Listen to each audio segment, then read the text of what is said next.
Alhamdulillahi Rabbil Alamin. Wassalatu wassalamu ala Sayyidina Muhammadin wa ala alihi wa sahbihi ajma'in. Allahumma alimna ma yanfa'una wanfa'na bima 'allamtana wa zidna ilman wa 'amalan mutaqabbalan warzuqna rizqan halalan katsiran wasi'an ya arhamar rahimin.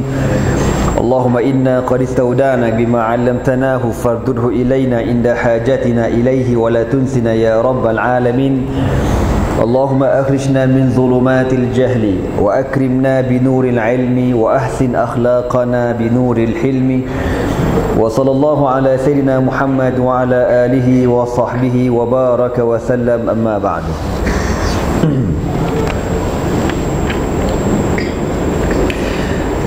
Alhamdulillah, bersyukur kita kepada Allah Subhanahu wa taala kerana dengan taufik dan hidayahnya dapat sama-sama kita menunaikan salat maghrib secara berjemaah.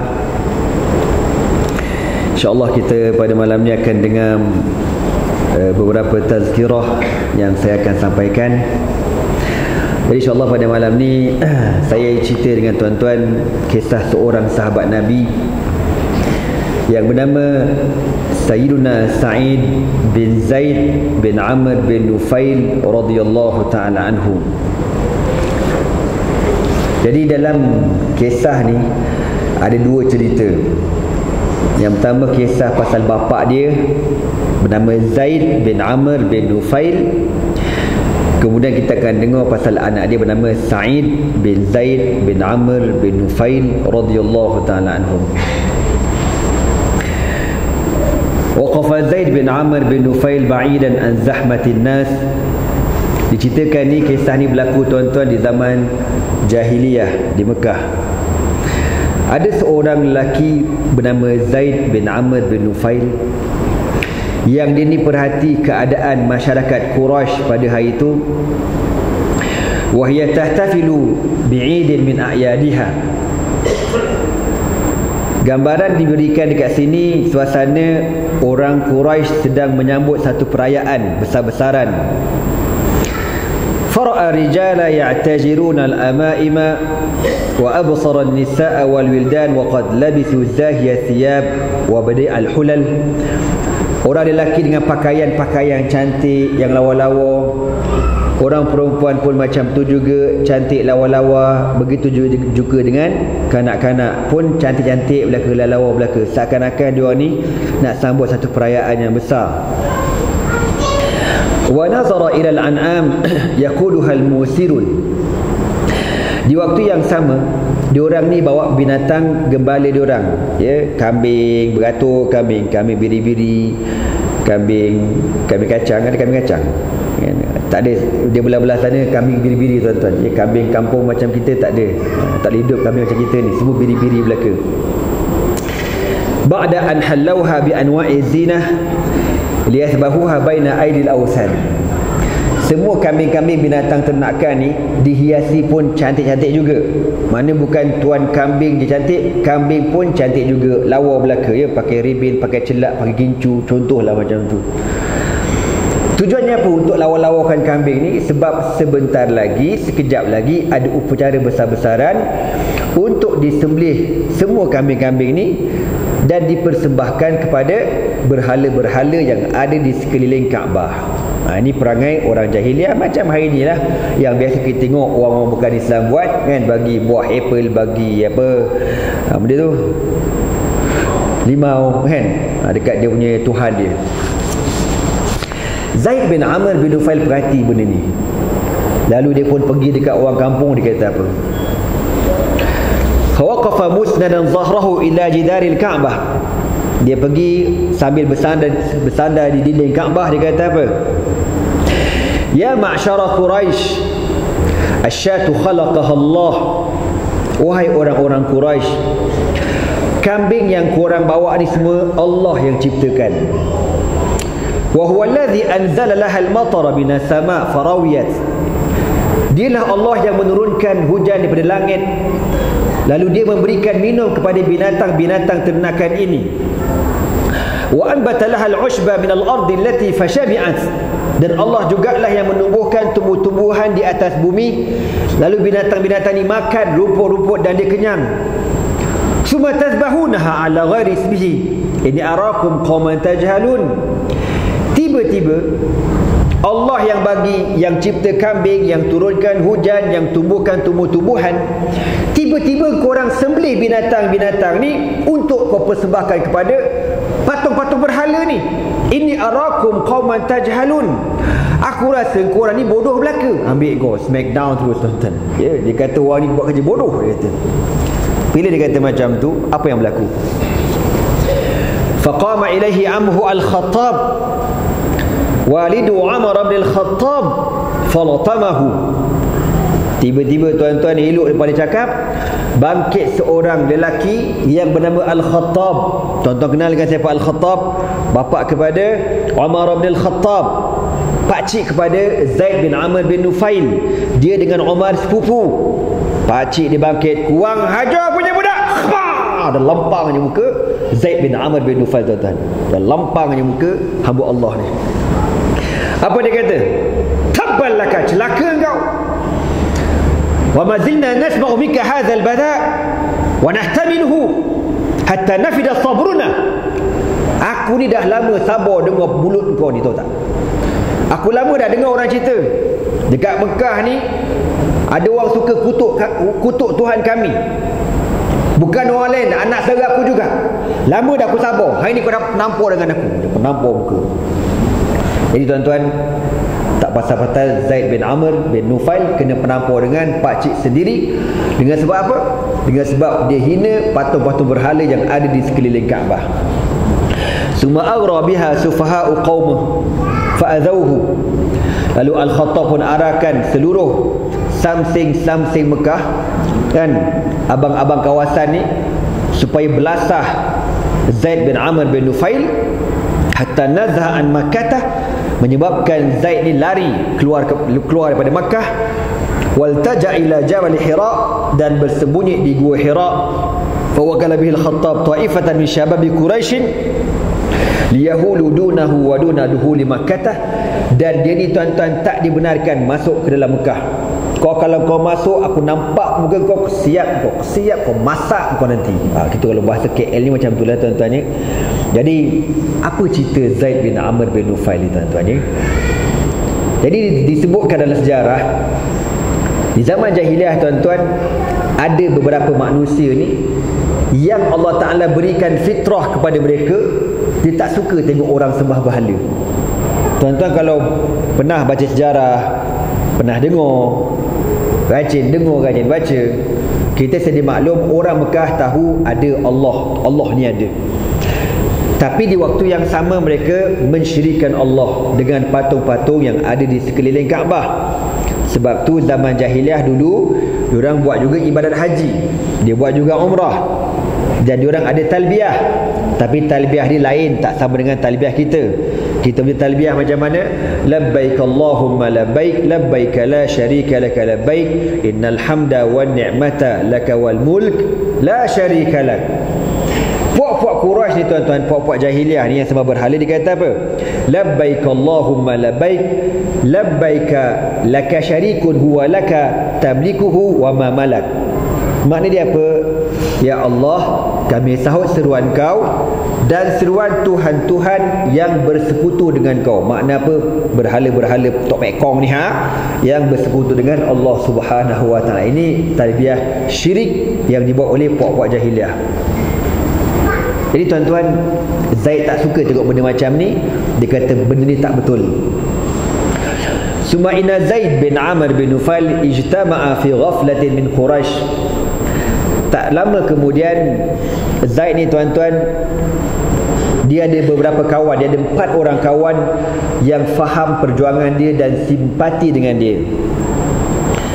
Fajtama'a ila Waraqah bin Naufal wa Abdullah bin Jahsh wa Uthman bin Al-Harith wa Umaymah binti Abdul Muttalib ammati Muhammad bin Abdullah, wa ja'alu yatadhakaruna ma ghariqat fihi al-arabu min ad-dhalal. Satu hari, tuan-tuan, dia masuk dalam Mekah senyap-senyap dan dia jumpa kawan dia 4 orang ni. Waraqah bin Naufal. Tuan-tuan kenal Waraqah bin Naufal? Pernah dengar nama dia kan? Pernah? Nak angguk pun tak confident, boring betul aku. Angguk je lah, kenal ustaz. Kau cakap je macam tu, aku bukan tanya lebih-lebih pun, kan? Waraqah bin Naufal, sepupu kepada Khadijah, kan? Yang kedua, Abdullah bin Jahshin radhiyallahu ta'ala anhu, seorang sahabat Nabi, kita akan cerita nantilah. Wa Uthman bin Al-Harith, wa Umaymah binti Abdul Muttalib. Umaymah makcik Nabi SAW. 4 orang ni tuan-tuan, di Mekah kita punya bahasa kata apa, ada school punya orang. Yang lain tak ada school punya orang. Jenis rajin belajar, mengkaji, kan, baca. Bukan jenis lepak kedai mamak, main carom, tak. Dia jenis tak suka buang masa belajar. Jadi dia pun faham apa yang dibawa oleh Zaid bin Amr bin Nufail. Satu hari 5 sekawan ni berkumpul. Lalu apa kata Zaid? Innakum wallahi la ta'lamuna anna qaumakum laysu ala syai'. Wahai kawan-kawan semua, korang pun tahu kan, orang Quraisy memang dah lama sesat. Wa annahum akhta'u dina Ibrahim wa khalafuh. Dan segala yang diorang buat pada hari ini bercanggah dengan apa yang diajar oleh Nabi Ibrahim alaihi salatu wassalam. Tuan-tuan semua,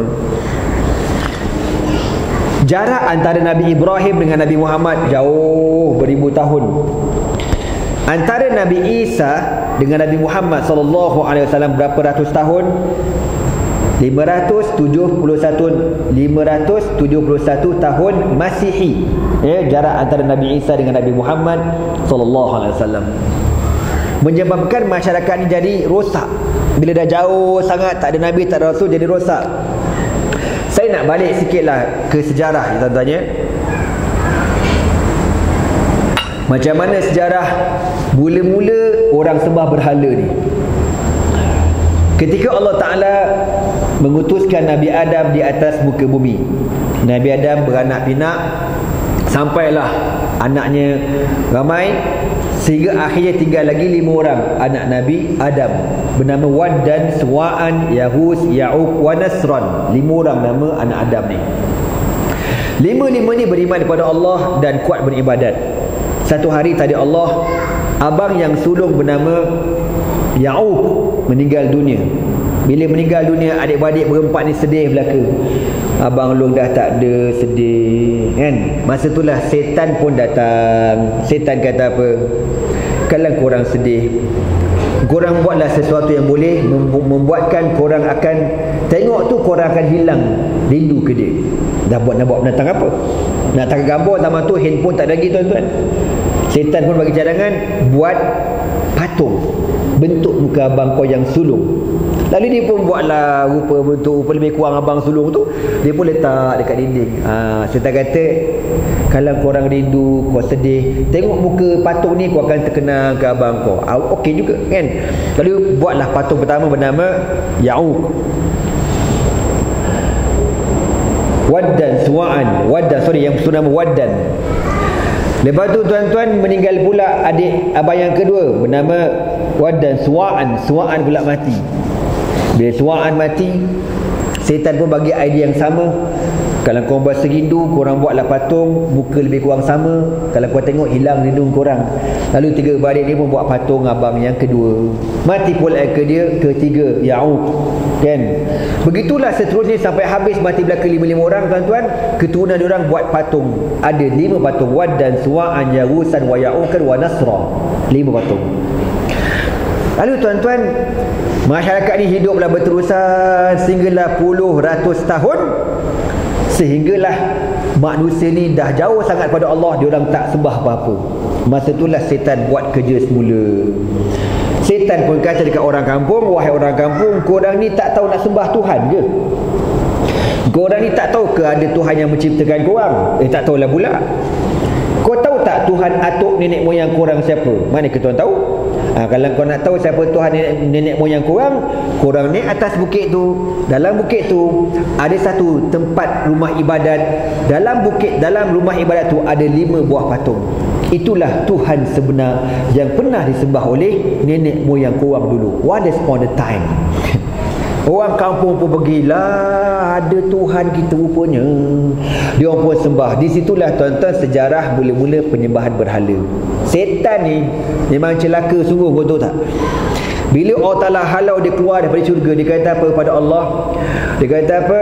Demi Allah kan, la uhwiyannahum summa la'atiyannahum min baini aydihim wa an aymanihim wa an syamalihim wa min khalfihim wa an aymanihim wa an syama'ilihim wa la tajidu aktsarahum syakirin.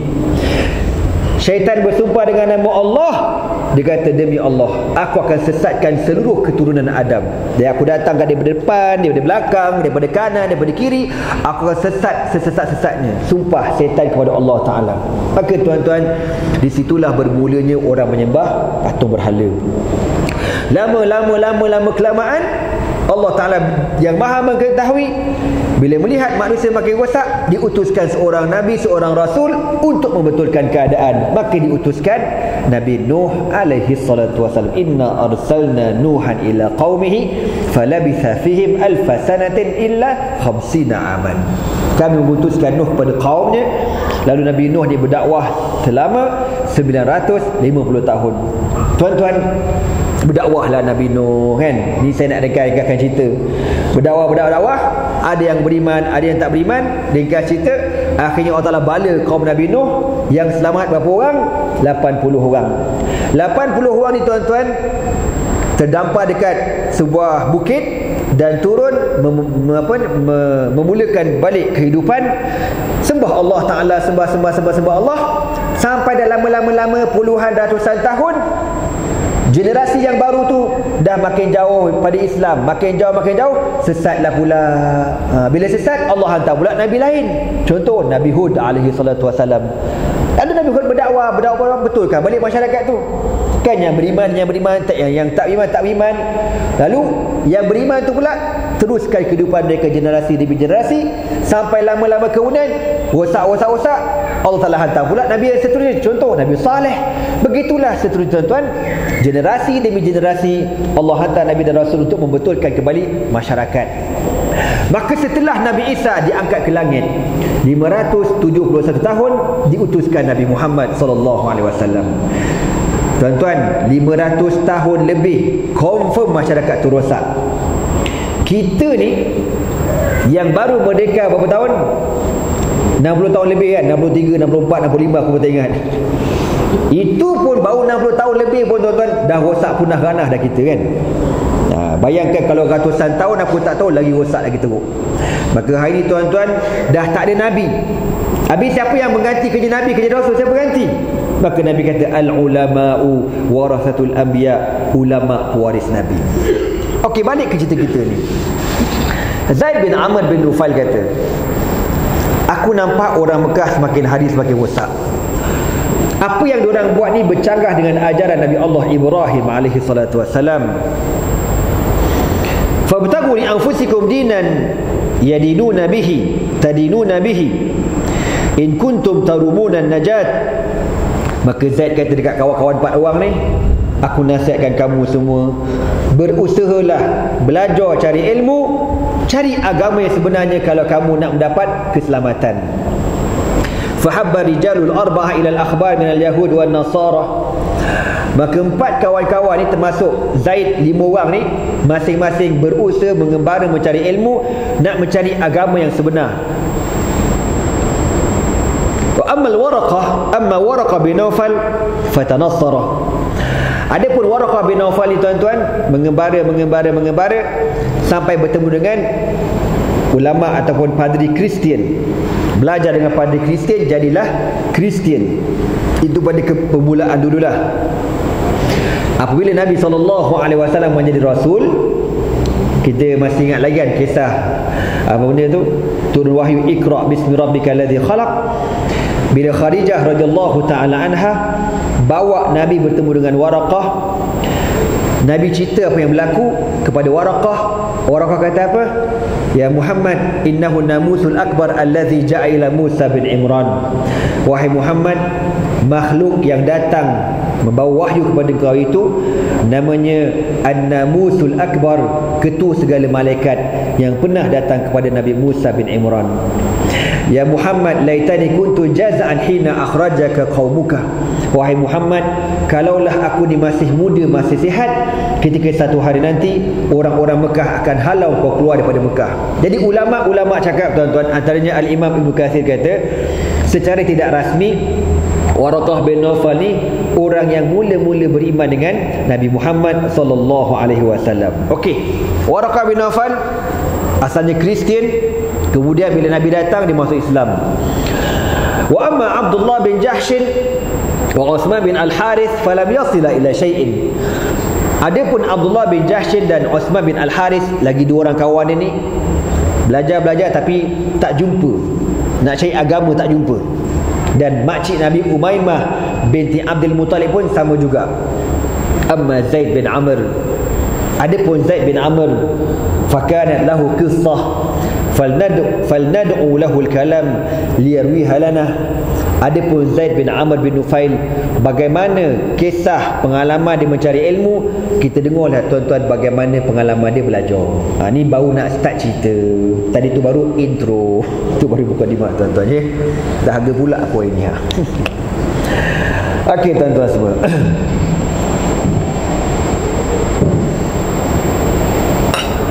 Qala Zaid bin Amr bin Nufail, dia kata apa? Waqaftu 'ala al-yahudiyyah wan nasraniyyah fa'aradtu 'anhuma idh lam ajid fihima ma atma'innu ilayhi. Aku ni mengkaji, belajar agama Yahudi, agama Kristian, tapi setiap kali aku mengajar, aku belajar, aku rasa tak tenang. Aku rasa macam tak betul je agama ni. Macam baru-baru ni kan tuan-tuan dapat tak yang apa orang share dekat Facebook atau WhatsApp tu kan, ada seorang Sami Buddha tu kan, dia mengkaji, dia jadi Sami selama 30 tahun. Dalam keadaan dia jadi Sami 30 tahun tu, dia kaji belaka semua agama. Maka tadi Allah Ta'ala ketika umurnya mencecah 60 tahun dapat petunjuk Islam, masuk Islam. Siapa sangka kan 60 tahun tuan-tuan, kira 60 ni kau kata umur nak mati dah. Tiba-tiba tadi Allah rezeki dia, Allah bagi petunjuk ketika berumur 60 tahun. Sebab tu petunjuk ni tuan-tuan milik Allah Ta'ala. Wallahu yahdi man yasha ila siratin mustaqim. Allah boleh beri petunjuk kepada sesiapa yang Allah kehendaki kepada jalan yang lurus. Kita ni yang dah beriman ni, harap-harap Allah kekalkan keimanan kita sampai kita mati insya-Allah. Amin. Dia belajar, dia kaji tuan-tuan, hatta sirtu ila bilad Syam, sehingga tuan-tuan dia mengembara jauh ke Syam, ke Syria mencari ilmu. Kalau kita tengok dekat peta Mekah ke Syam ni tuan-tuan, lebih kurang 2000 km. Jauh. Orang dulu cari ilmu jauh. Sebab tu syarat-syarat nak belajar ni kena jauh. Antara syaratnya juga ya, kena belajar jauh supaya banyak pengalaman. Jadi sampailah dekat sana, dekat Syria. Dan tuan-tuan sedia maklum, Syria ni tuan-tuan antara negara yang tertua di dunia. Saya masa belajar dekat Syria tahun 1992 sampai 1998. Dekat Syria ni tuan-tuan ada sebuah tempat nama Ma'lula. Ma'lula ni kawasan pergunungan. Semua kawasan tu orang Kristian. Daripada jauh kalau kita pergi nampak lambang salib besar dia buat dekat apa, dekat bukit. Dan yang peliknya, orang perempuan kawasan tu semua tutup aurat belaka, pakai tudung warak belaka, pakai jubah. Aku ingatkan muslimat mana nak tegurnya Assalamualaikum. Kristian Ortodok yang berperang dengan kitab Injil dan Taurat tuan-tuan. Tak ada orang buka aurat kawasan tu, warak belaka, tapi Kristian. Itu nama tempat apa? Ma'lulah. Kita pergi dekat sana, pergi tengok satu gereja. Jadi gereja ni, dia pintu masuk dia rendah aja. Macam ni kan, ni tinggi kan, ada rendah aja. Kalau kita nak masuk, kita kena tunduk, kena rukuk macam tu baru boleh masuk. Jadi ada kawan-kawan yang pernah masuk gereja tu kata, kita jangan masuk kepala dulu, kita masuk bontot dulu. Aku kata ni pesen baru ni. Apa pasal pula masuk bontot dulu? Kau masuk je lah kan. Kau tak masuk, kau tak tahu. Kita pun masuk bontot dulu tuan-tuan kan. Membontotkan gereja tu masuk gitu. Rupa-rupanya, contohlah Kan macam ni pintu kan, di pintu dia macam terowong kecil itu, kau kena tunduk gitu kan, sampailah dekat hall besar ni ha. Bila kau keluar macam tu, kita angkat kepala, kita paling belakang, tengok depan ni salib besar tuan-tuan. Maknanya apa? Dia suruh orang masuk gereja ni mukadimah, orang tu dah rukuk kepada salib. Itu boleh perkara-perkara yang menjejaskan akidah. Maka kita yang wujud ada kawan yang ada pengalaman, kita masuk buntut dulu tuan-tuan. Jadi tak usah akidah gitu ya. Jadi dalam gereja tu jumpalah dia punya bishop, jumpa dia padri kan. Dah dikatakan gereja tu dah berumur lebih kurang 1000 tahun tuan-tuan. Okeylah. Jadi Zaid ni belajar sampai ke Syria. Lalu dia pun tanya dekat orang kampung tentang ada tak orang paling alim dekat kawasan ini. Fadzukira li rahibun indahu ilmun minal kitab. Lalu dikatakan kepada dia ni, ada dekat Syria ni ada seorang yang paling alim, ahli kitab. Kau pergi cari dia. Maka aku pun cari, jumpa. Aku pun cerita dekat dia tentang apa yang aku nak cari. Dia katalah, dia ni asal daripada Mekah, tempatnya Nabi Ibrahim bina Kaabah. Aku nak mencari agama yang Nabi Ibrahim bawa.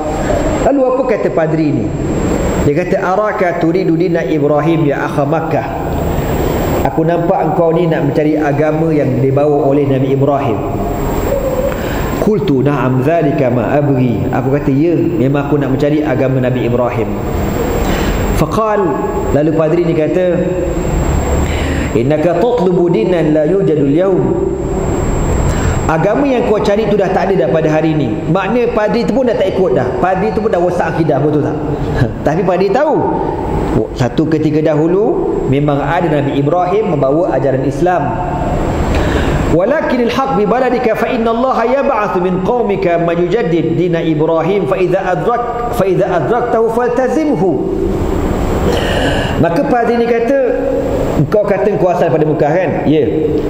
Aku nasihatkan kau balik semula ke Mekah, sebab berdasarkan apa yang kami kaji, apa yang kami baca dalam Taurat dan Injil, tak lama nanti akan muncul seorang lelaki di Mekah yang Allah akan utuskan dia memperbaharui agama Nabi Ibrahim alaihi salatu wasallam. Maknanya apa?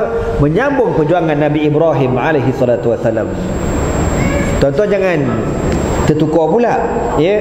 Dekat negara kita ni ada satu ajaran sesat, nama ajaran tu Millah Ibrahim. Jangan pula kata, oh mana Ustaz, lebih kurang sama lah cerita ni Ustaz, mana kita kena cari balik agama Ibrahim. Kau jangan pula kena ke situ ya. Millah Ibrahim ni ajaran sesat. Tuan-tuan faham tak aku cerita apa ni? Aku tengok muka macam tak faham aja. Ini jengka berapa ni? Tuan-tuan, Millah Ibrahim yang ada dekat negara kita ni satu ajaran yang menolak hadis Nabi SAW. Orang tolak hadis ni hukumnya terkeluar pada Islam. Sebab hadis ni antara sebahagian besar hadis membawa kepada hukum hakam Islam yang dibawa oleh Rasulullah SAW. Dan puak-puak Millah Ibrahim yang saya difahamkan, mereka hanya sembahyang satu hari 2 waktu saja. Kan? Tak rosak namanya. Jadi benda ni banyak tersebar di Selayang katanya, dan pengikut yang ramai tuan-tuan, mencecah hampir 5,000 orang. Jadi kalau tuan-tuan dengar ada kawan-kawan tuan-tuan cuba berjinak-jinak dengan ajaran ni, jaga-jaga, bahaya. Dan diorang menafsirkan Quran ikut kepala diorang, tidak bersumberkan rujukan-rujukan yang telah disepakati oleh ulama-ulama di kalangan ahlu sunnah wal jamaah. Jadi tadi tuan-tuan saya masuk, saya tengok macam-macam ada poster tembik kan, ajaran plural, sesat, liberal, sekular, syiah, tak apa-apa lagi, sesat belaka. Millah Ibrahim pun termasuk juga tuan-tuan ya. Jadi padri ni kata, nanti akan muncul seorang lelaki yang menyambung kembali perjuangan Nabi Ibrahim alaihi salatu wasallam di Makkah. Maka aku nasihatkan kau baliklah ke Mekah, kau tunggulah kemunculan lelaki ini. Faqafala Zaidun rajan ila Makkah yahusul khutta iltimasan lin nabiyil mad'un al-maw'ud. Lalu dia kata, aku pun bersiap sedia cepat-cepat balik ke Mekah dengan harap-harap bertemu dengan Nabi akhir zaman. Walamma kana fi ba'di tariqihi ba'atha Allahu nabiyahu Muhammadan sallallahu alaihi wasallam On the way nak balik tu tuan-tuan. Jadi antara Syam dengan Mekah ni jauh. Kurang-kurang mungkin perjalanan sebulan pergi, sebulan balik. Jauh. Dalam waktu dia pulang tu tuan-tuan, Allah mengutuskan Nabi Muhammad sallallahu alaihi wasallam berdakwah di Makkah. Lakinna Zaidan lam yudrikhu idh kharajat alaihi jama'atun minal a'rab faqatalathu qabla an yablugha Makkah wa taktahila 'ainahu bi ru'yati Rasulillah sallallahu alaihi wasallam. Tapi malangnya tuan-tuan, masa on the way nak balik, dia diserang oleh satu kumpulan penyamun tarbus. Penyamun tarbus, geng-geng padang pasir lah ni. Ni semua geng-geng GST tuan-tuan. Menyamun orang ni. Ni pokok penyamun belaka ni. Zaman dulu penyamun padang pasir, hari ni penyamun moden nama dia GST tuan-tuan. Sama juga geng samun tarbus tuan-tuan. GST. Jadi dia disamun dan dia ni dibunuh.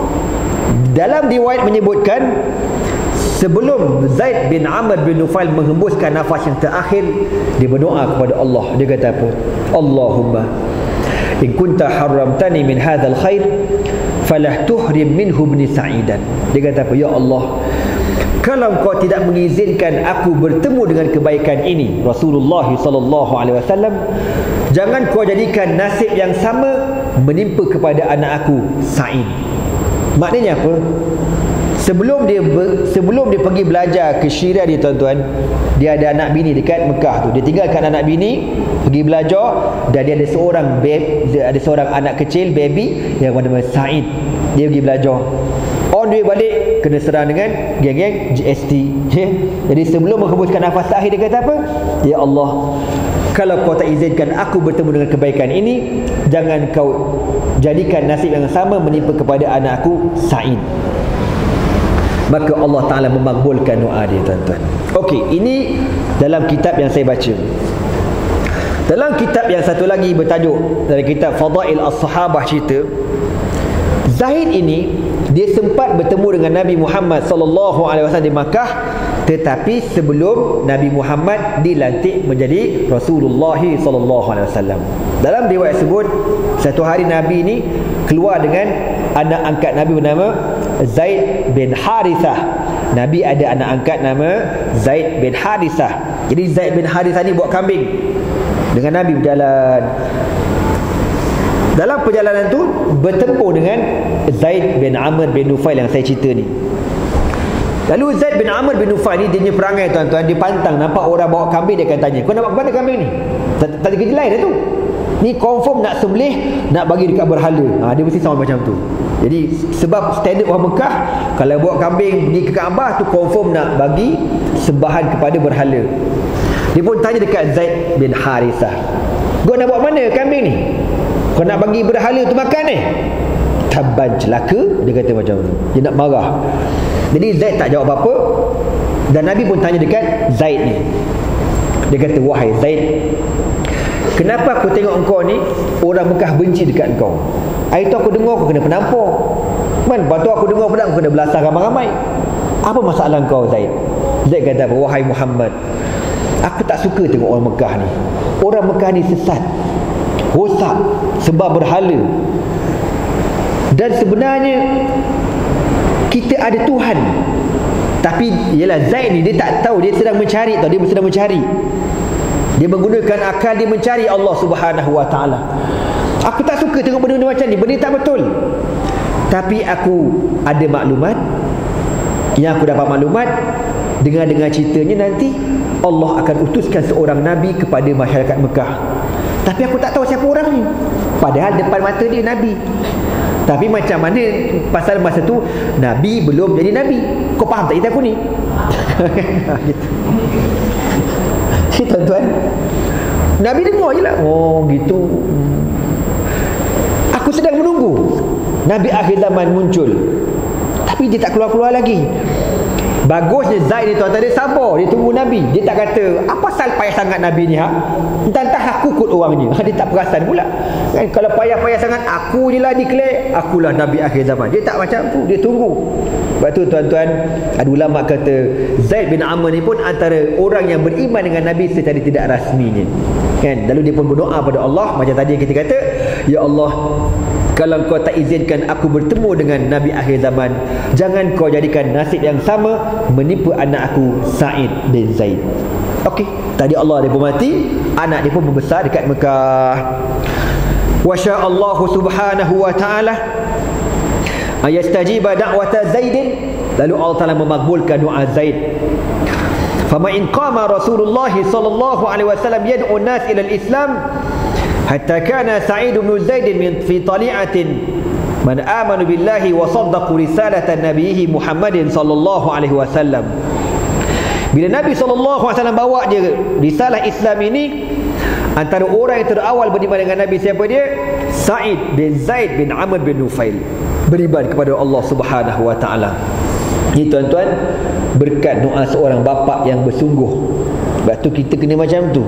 Kita ni kadang-kadang kan, contoh ni tuan-tuannya, kita kata aku ni entahlah masa muda-muda tak nak mengaji, masa muda-muda orang suruh belajar aku kerja kilang, dah tua-tua ni barulah terhege-hege nak baca Quran, baca Fatihah pun tak betul, bunyi Jawa syiratal laji ngam-ngam. Contohlah kan, letih ustaz mengajar siratal ladzi syiratal laji laji tak lantak kau laji contoh.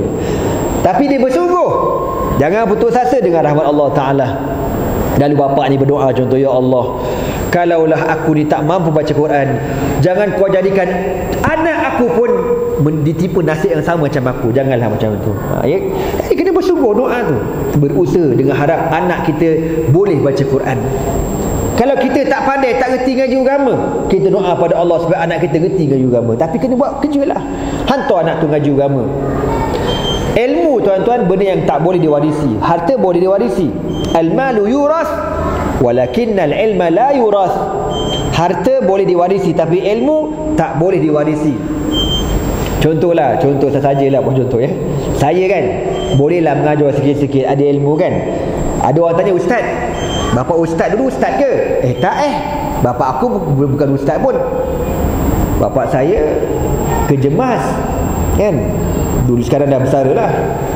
Tapi mungkin dengan sebab kesungguhan bapa tu hantar kita ngaji pondok, kesungguhan mak tu ialah ustazah mengajar Quran, kesungguhan mak bapak ni doa siang malam pagi petang.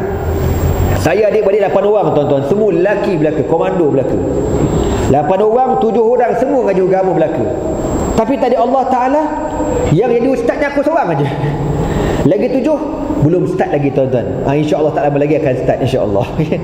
Jadi mak bapak ni kena bersungguh berdoa dengan harapan supaya anak tu jadi. Dan tak mustahil Allah makbulkan doa mak bapak ni tuan-tuan ya. Maka Zaid bin Amr dimakbulkan doanya. Maka anaknya beriman kepada Rasulullah sallallahu alaihi wasallam. Walam yuslim Sa'id wahdahu wa innama aslamat ma'ahu zawjatu Fatimah bin Al-Khattab ukhtu Umar bin Al-Khattab. Bukan Sa'id seorang saja yang beriman, bahkan isterinya Fatimah bintul Khattab pun beriman sekali. Jadi tuan-tuan, dia ni dengan Umar sepupu. Dia kahwin dengan adik Umar, Fatimah, mana kahwin dengan sepupu. Waqad laqiya al-fata al-Quraish min adha qaumihi ma kana khaliqan ayaftanihu an dinihi walakin Quraisyan badalan min an tasrifahu an al-Islam istata'ahu wa zawjatuhu an yantazi'a minha rajulan min asqali rijaliha waznan wa huwa Umar bin Khattab radhiyallahu ta'ala anhu. Bila dia masuk Islam tuan-tuan, dia dizalimi, ditindas, dianiayai oleh orang-orang Quraisy. Tetapi tadi Allah Subhanahu wa taala dalam tindas menindas tu tuan-tuan, tadi Allah orang yang paling digeruni di Mekah, yang orang kata tak ada harapan masuk Islam, tiba-tiba orang tu masuk Islam. Siapa dia? Umar bin Khattab. Tuan-tuan, kalau kita baca pasal Umar bin Khattab sikitlah ya. Umar ni ketika mula-mula para sahabat berhijrah ke Ethiopia ya, ada seorang muslimat di kalangan sahabat perempuan keluar daripada Makkah untuk berhijrah. Masa tu siapa yang berhijrah akan ditangkap, dibelasah, diseksa dan sebagainya. Dan ketua roblok masa tu Umar bin Khattab tuan-tuan. Lalu perempuan ni pun keluar, tiba-tiba bertemu dengan Umar. Umar bila nampak, dia pun panggil perempuan tu. Dia kata, ila aina ya abatallah, kau nak ke mana wahai perempuan? Perempuan ni pun dah tahu kan, memang kantoi punya lah, nak cakap macam mana lagi. Takkan nak kata pergi main dia pula kan, takkan nak kata pergi noping. Cakap je lah tu terang, ini muhajirun il Habasyah, aku nak pindah ke Ethiopia. Kenapa kau nak pindah ke Ethiopia? Perempuan dia kata, dah kaum kau juga yang buat kerja, aniaya kami, zalimi kami, tindas kami. Kami rasa tak aman duduk kat Mekah, elok kita pindah lagi bagus. Umar bila dengar macam ni tuan-tuan, apa kata Umar? Umar kata apa? Sahibakumullah, semoga Allah menemani kamu. Perempuan ni pelik. Umar kata apa?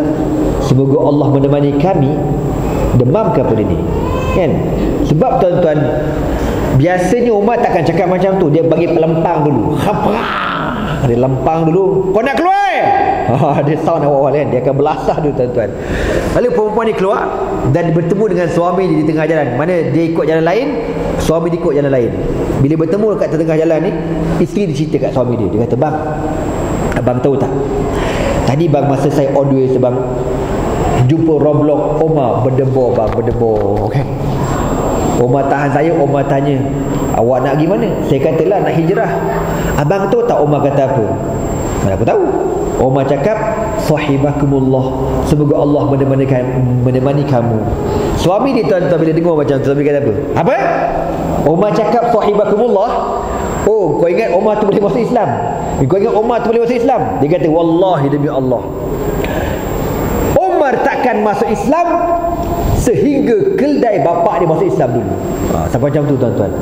Korang faham dia tahu tak? Jadi bapak Umar nama Khattab ada bela seekor donkey keldai. Kan? Ada adik-beradik dengan Syekh ni tuan-tuan. Dia kata apa? Kalau keldai itu masuk Islam, baru aku percaya Umar masuk Islam. Nak kabarnya tak ada harapan. Itu bacaan manusia. Tapi kalau Allah menghendaki masuk Islam juga tuan-tuan ya. Jadi tuan-tuan, akhirnya dengan sebab siapa nama tadi, sahabat yang bernama Sa'id ini masuk Islam, dan adiknya, isterinya yang adik kepada Umar bin Khattab, akhirnya Umar pun masuk Islam juga tuan-tuan.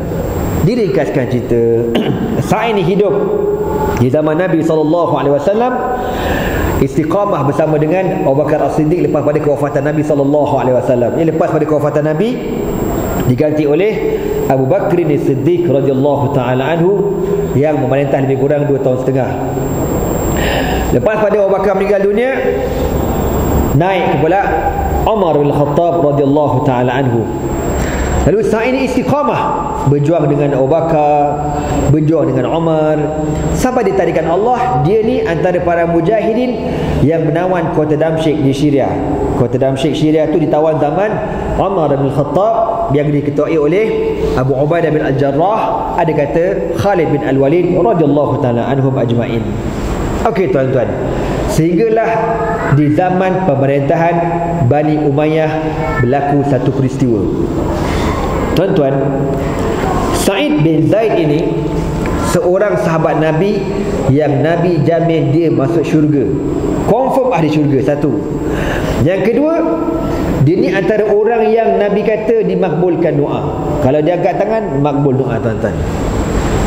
Lalu berlaku satu peristiwa di Madinah. Ceritanya dia kata,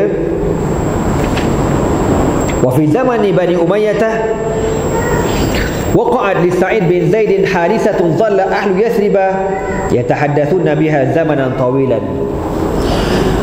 Di zaman pemerintahan kerajaan Bani Umayyah berlaku satu peristiwa yang peristiwa ini diingati sampai hari ini tuan-tuan. Berlaku di Madinah. Apa ceritanya? Zalika anna Arwa bint Uwais za'amat anna Sa'id bin Zaid qad ghasaba shay'an min ardiha wa dammaha ila ardihi. Zaman tu tuan-tuan, ada seorang perempuan bernama Arwa binti Uwais. Arwa ni, perempuan ni, dia punya tanah berjiran dengan tanah Sa'id. Lalu dia kata apa? Dia buat fitnah. Dia kata Sa'id ni ambil tanah dia. Mana ukur tanah tak betul lah, ada rembat tanah dia. Lalu cerita ni tersebar di seluruh Madinah yang mengatakan Sa'id dah hebat tanah arwah. Summa rafa'at amraha ila Marwan bin al-Hakam wali al-Madinah al-Munawwarah fa arsala ilayhi Marwan unasa yukallimunahu fi dhalika fa sa'aba al-amru ala sahibi Rasulillah sallallahu alaihi wasallam wa qala. Lalu kes ini direport kepada YB Madinah. YB Madinah bernama Marwan bin al-Hakam.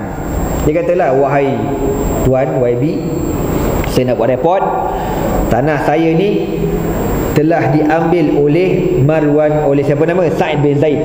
Orang biasalah kan, orang kalau tak betul-betul ukur tanah ni, silap gaya kita rembat tanah orang. Na'udzubillah min zalik.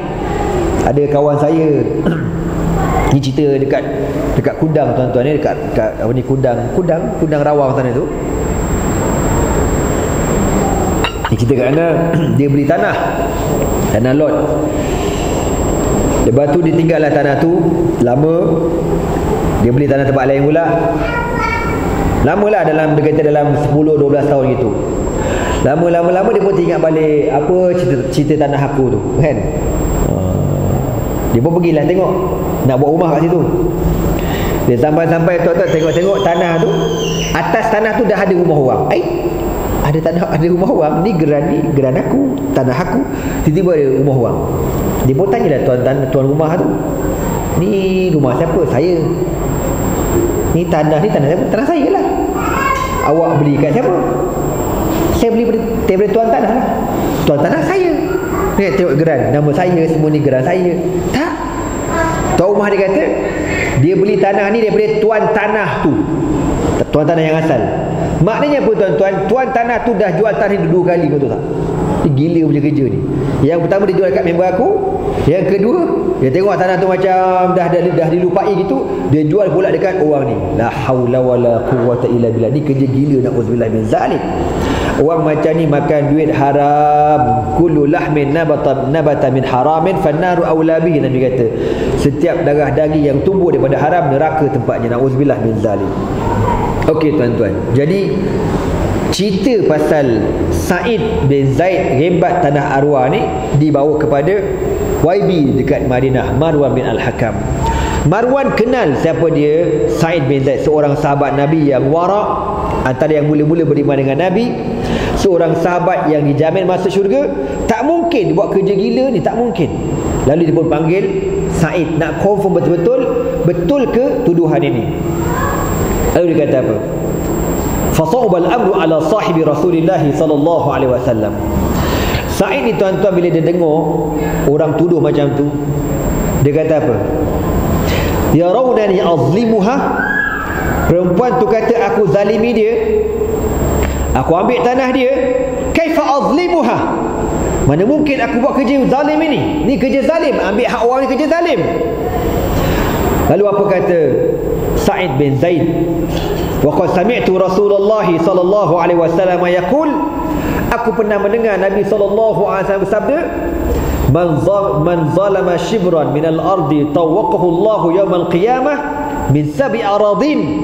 Nabi sebut dalam hadis tuan-tuannya, siapa yang ambil tanah orang sejengkal, ambil tanah orang sejengkal, bukan sehasta, bukan satu lot, bukan 1 ekar, sejengkal kau ambil.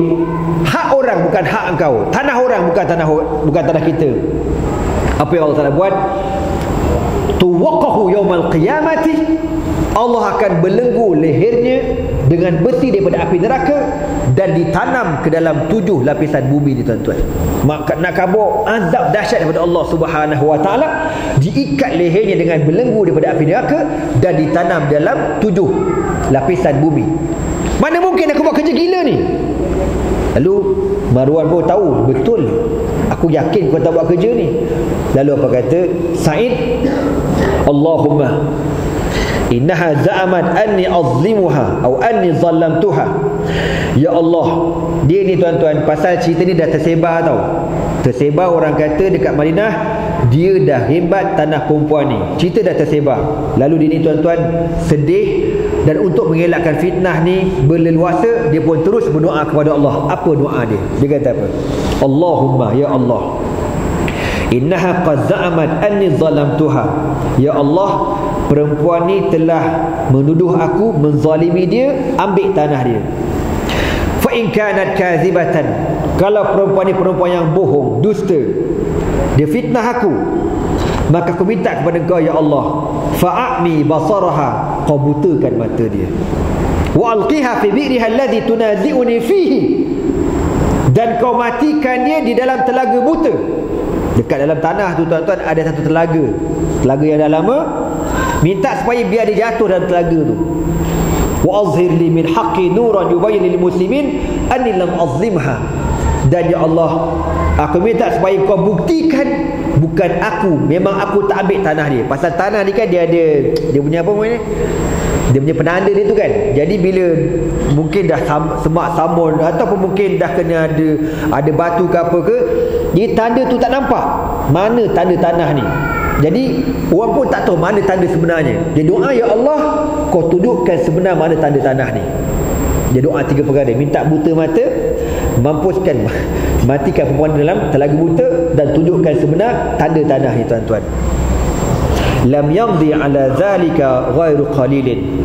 Tak lama kemudian tuan-tuan, hatta salal aqiqu yasilu lam yasil mislahu qattu, ditarikan Allah, turun hujan yang amat lebat, berlaku banjir besar dekat kawasan tanah tersebut. Fakashafa 'anil hadd alladhi kana yakhtalifani fihi wa zahara lil muslimin anna sa'idan kana sadiqan.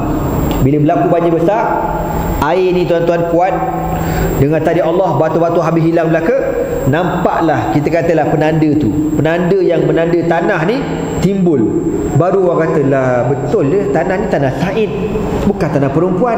Tanah perempuan jauh lagi, di tanah Said ni. Baru nampak betul tanah ni tanah hak dia, bukan hak perempuan tu. Maknanya perempuan ni telah fitnah dia. Allah makbulkan doa yang pertama. Yang kedua, minta apa? Buta biji mata. Walam talbas al-mar'ah ba'da dhalika illa syahran hatta amiyat. Lebih kurang sebulan kemudian Allah butakan pula mata perempuan ni. Wa hiya tatufu fi ardiha tilka saqatat fi bi'riha. Dah dibutakan mata. Satu hari tuan-tuan, tadi Allah Ta'ala tengah-tengah perempuan buta ni berjalan dalam kebun dia, teraba-raba, tiba-tiba dia pun jatuh dalam telaga, mati dalam telaga tu. Tuan-tuan, nak kabarnya apa? Nabi sebut dalam hadis, ittaqu da'watal mazlum fa innahu laysa bainahu wa bainallahi hijabun. Nabi kata, takutilah kamu doa orang yang dizalimi, sebab orang yang dizalimi tuan-tuan, tidak ada hijab antaranya dengan Allah Subhanahu wa taala. Wala tarkanu ila allazina zalamu fatamassakumun nar. Jangan sekali-kali kamu condong, kamu sokong orang-orang yang zalim, nanti kamu akan disambar api neraka Allah Subhanahu wa taala. Benda ni benda tak betul. Benda ni benda zalim. Negara kita ni kaya tuan-tuan. Kaya negara kita. Allah Taala bagi apa kat negara kita? Kita ada petrol, kita ada gas, kita ada sawit, kita ada getah, kita ada pusat pelancongan. Tapi yang sedihnya kita ada juga ada apa? Penyamun tarbus. Itu masalahnya tuan-tuan. Negara kita kaya, tapi nak kata macam mana? Dengan sebab ketirisan, penyelewengan, menyebabkan duit tak pernah cukup sokmo. Duit tak pernah cukup. Pelik. Hutang tiap-tiap tahun bertambah berbilion. Nak kabur ni tuan-tuan. Negara kita hasil banyak, tapi dengan sebab dah tak cukup sana, tak cukup sini. Kalau negara luar, dia tengok duit tak cukup, dia akan tarik pelabur asing supaya berlabur dekat negara, nak cover ekonomi negara. Tapi kerajaan kita ni, dia tengok duit tak cukup, dia pau kepada rakyat dia. Tuan-tuan, cukai ni asal hukumnya haram, tahu tak? Di zaman Al-Imam Nawawi radhiyallahu ta'ala pernah berlaku peristiwa apabila tentera Kristian nak serang Syam, nak serang Syria. Zaman tu ada seorang raja, khalifah bernama Zahir Bibriz. Lalu raja ni nak minta ulama-ulama keluarkan fatwa, boleh tak kita orang kami ambil harta rakyat untuk apa? Untuk GST ke? Tak. Boleh tak ambil harta rakyat untuk beli senjata bagi berjihad melawan tentera salib? Tu maknanya nak ambil duit rakyat, beli senjata untuk berjihad lawan tentera salib. Boleh ke tak boleh? Lalu tuan-tuan dipanggil ulama-ulama. Ulama-ulama ni macam dulu dengan sekarang sama je. Ada dua jenis ulama, ulamaul akhirah dan ulama usu, ulama yang baik dan ulama yang jahat. Ulama yang mengampu kata apa? Hukumnya tuanku harus. Boleh. Pasal apa harus? Pasal masyhur. Jadilah dia punya allowance dia tu tuan-tuan. Boleh lah. Tapi tuan-tuan, selagi mana hujjatul Islam, mujaddidil ummah, Al-Syekhul Muhaddithin, Al-Imam Nawawi tak keluarkan fatwa, kerajaan tak akan puas hati. Dia apa berdebur nak tahu apa fatwa Al-Imam Nawawi. Panggil Imam Nawawi. Wahai Al-Imam, kami sekarang dah terdesak, duit tak cukup, nak beli senjata, nak jihad lawan tentera Kristian salib. Untuk itu kami perlukan kepada kita kenakan ambil duit rakyat, cukai untuk beli senjata. Boleh ke tak boleh? Apa jawapan Al-Imam Nawawi? Imam Nawawi kata apa? Tuanku, selagi mana kekayaan yang tuanku miliki, raja kaya, banyak istana, dan seluruh kenderaan mewah yang tuanku miliki, contoh Rolls Royce, contoh Bentley, contoh Bugatti Veyron, contoh lagi apa, BMW 7 Series, contoh lagi apa, Bentley, lagi jet peribadi, tu dah. Segala kekayaan yang tuanku miliki, tuanku tak jual belaka untuk beli senjata. Dan raja ni tuan-tuan, dia banyak gundik, tahu tak? Dia banyak gundik, dan setiap gundik ni ada ada barang emas, ada gelang emas, ada rantai emas. Selagi semua kekayaan ni tidak digunakan untuk beli senjata, contohlah kalau telah digunakan segala-galanya beli senjata, masih tak cukup lagi, barulah aku benarkan kau gunakan duit rakyat untuk beli senjata, untuk berjihad. Selagi mana kekayaan yang kau miliki kau tak gunakan, aku takkan izin kau guna harta rakyat. Tuan-tuan, itu untuk jihad. Kau tahu tak? Kau faham tak cerita aku? Ni untuk jihad. Ini realiti negara kita, bukan untuk jihad. Ini untuk perompak penyambun. Kau tahu tak? Kena dekat kita suruh bagi macam kata apa? Bila ada GST nanti, harga barang semakin murah. Oh, kita seronok dengar. Orang kena tipu orang kampung, orang tu. Dia kata apa? Syukur kepada kerajaan. Dulu kerajaan bagi BRIM, sekarang kerajaan bagi GST pula. Syukur kepada kerajaan. Dia ingat GST tu BRIM, sabar je. La haula wala quwwata illa billah. Tuan-tuan, Allah, ana tak pernah tuan-tuan berhutang dekat workshop repair kereta, tak pernah berhutang. Biasa aku sedia aku bayar kan. Sekali aku tak tahu kena GST, kau tahu tak? Dapat bil demam kura-kura aku. Ya Allah, GST ni Aku tengok duit habis licin duit aku. Malu kat Cina Apek tu, kau tahu tak? Mujur tu Cina tu kesian kat aku. Dia kata tak apalah Haji, gua kenal lu biasa datang ni workshop, lain kali lu datang lu bayar lah. Kau tahu malu jatuh maruah aku, kau tahu tak? Pasal apa? Pasal kerajaan celaka ni ambil gua sebiji. Cakap banyak dengan aku. Zalim, benda tak betul. Quran kata apa? Ya ayyuhallazina amanu la ta'kulu amwalakum bainakum bil batili illa an takuna tijaratan an taradin minkum. Allah kata, wahai orang-orang beriman, jangan sekali-kali kamu makan harta di antara kamu satu dengan yang lain kecuali melalui perniagaan yang diredai, saling reda meredai. Saya tak reda. Tuan-tuan reda benda ni? Dua orang je tak ada, yang lain reda belaka. Lantak korang lah. La haula wala quwwata illa billah. Dulu kita nak menyoping tuan-tuan, taklah memikir sangat, taklah bajet sangat. Sekarang Allah fikir belaka. Dia tak bayar RM10. Berapa GST jam? 60 sen. Tuan-tuan, saya ada mahat. Saya ada mahat, bukan mahat tahfiz lah, mahat turas. Pelajar semakin hari semakin ramai. Saya fikir nak buat mahat. Ada orang nak bagi tanah. Fikir-fikir, kalau campur GST tuan-tuan, kalau bangunan tu harga RM1 kan, harga bangunan tu RM1, GST ni berapa tuan-tuan? RM60,000, kau tahu tak? RM60,000 GST. Aku boleh bayar gaji guru bertahun-tahun, aku boleh bayar gaji kedua orang. Tapi nak kata macam mana? kita dapat kerajaan yang penyangga, penyamun tarbus ni, kita dapat bala belaka. Betul Nabi kata, innal balaya idza nazalat ammat. Bala kalau kena, semua kena belaka. Sepatut yang kena GS ni puak-puak yang menyokong dia je. Betul ke tak betul? Sepatut dia orang aja. Yang mangkah tu, aku geram tadi, yang mangkah tu sepatut kena GST. Aku tak mangkah, tak pernah mangkah pun. Sepatut yang mangkah tu kena GST. Tak, aku pun kena juga. Bengang betul lah. Kata macam mana? Kita dengan tol lagi, dengan rotek lagi, dengan la haula wala quwwata illa billah. Teruk. Tuan-tuan, orang kata ustaz, Singapura pun ada. Kau tahu Singapura punya cukai kereta berapa? Seorang korporat cakap harga kereta di Singapura berapa murah daripada kita.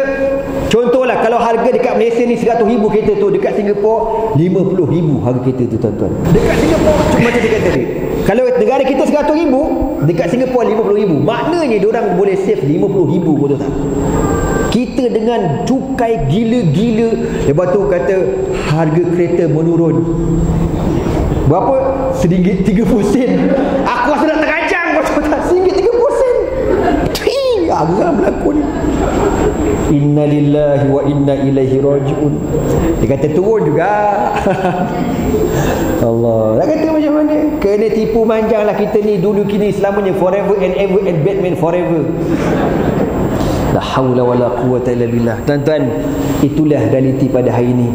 Men, ada seorang pakcik orang miskin nak beli pampers untuk isteri yang uzun. Ini pampers orang tua. Pergi kat kaunter bawa RM10, harga pampers RM10. Dia tak tahu dah kena GST, tuan-tuan. Sekali sampai dekat kaunter, tak cukup 60 sen. Biasa pakcik beli RM10 je. Tak, dah GST dah pakcik. Tak boleh nak bayar. Orang tengok gitu. Orang bukan nak pergi pasal 60 sen, tak, tapi orang macam dah blank kepala, betul tak? Akhirnya ditinggalkan pampers atas kaunter, keluar bodoh gitu, tuan-tuan. Kau tengok, itulah baiknya rakyat didahulukan. Ambil kau. Memang rakyat didahulukan, rakyat kena dulu, betul tak? Aku geram macam tuan-tuan. Jadi tuan-tuan, itulah realitinya. Kita dizalimi pada hari ini. Dan saya berdoa kepada Allah, minta supaya Allah Ta'ala bala puak-puak yang luluskan JS ni, insya-Allah. Amin. Itu je ubat, cakap banyak tak ada. Tuan-tuan, ambil hati orang 1 sen pun haram, tahu tak? Kau ambil hak orang 1 sen pun haram. Apatah lagi kau ambil dalam keadaan dipaksa, lebih teruk haramnya, tuan-tuan. Sebab tu Nabi kata dalam hadis, ittaqu da'watal mazlum fa innahu laisa bainahu wa bainallahi hijabun. Takutilah kamu doa orang-orang yang dizalimi, kerana tidak ada hijab antaranya dengan Allah Subhanahu wa taala. Maka akhirnya Allah memakbulkan doa Sa'id bin Zaid bin Amr bin Nufail. Maka perempuan yang fitnah ni, tuan-tuan, dibutakan matanya, dimatikan dan telaga buta dalam kebunnya sendiri, dan Allah tunjukkan kebenaran tanah itu milik Sa'id bin Zaid bin Amr bin Nufail radhiyallahu taala anhu. Tuan-tuan, sebelum saya bertukar jadi Incredible Hulk, baik saya berhenti dulu, tuan-tuan, ya.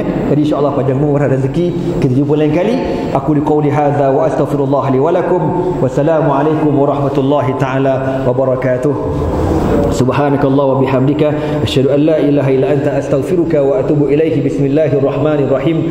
Wal 'asr innal insana lafi khusrin illa alladhina amanu wa 'amilus salihat wa tawassaw bil haqq wa tawassaw bis sabr. Allahumma innaka 'afuwun tuhibbul afwa fa'fu 'anna ya karim. Wallahu subhanahu wa ta'ala 'ala bis shawab. Takbir.